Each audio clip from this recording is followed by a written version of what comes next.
అందరూ బాగున్నారా? నేను ఈరోజు మీకు ఒక మంచి కథ చెబుతాను. కథ పేరు ఏంటంటే జిమ్మి. ఒక చిన్న గ్రామంలో రాము అనే బాలుడు ఉండేవాడు. అతనికి జిమ్మి అనే కుక్క ఉంది. ఆ జిమ్మి అంటే ఆ రాముకి చాలా ప్రాణం.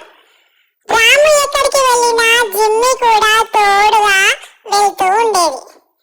ఒక రోజు ఏం జరిగిందంటే, రాము పొలంలో ఆడుకుంటూ పక్కనే ఉన్న ఒక బావిలో పడిపోయాడు. ఆ బావి చాలా పాడుపడ్డ బావి.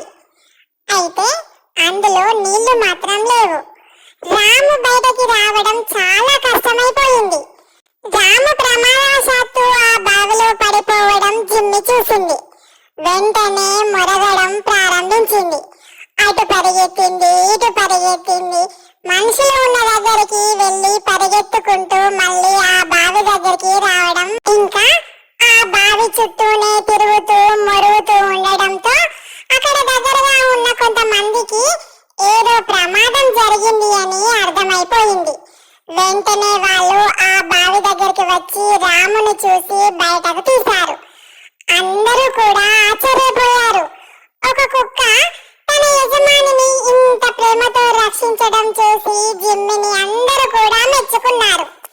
ఇంకా ఆ రోజు నుండి గ్రామంలోని ప్రతి ఒక్కరూ కూడా జిమ్మిని తమ కుటుంబ సభ్యునిగా చూడడం మొదలుపెట్టారు.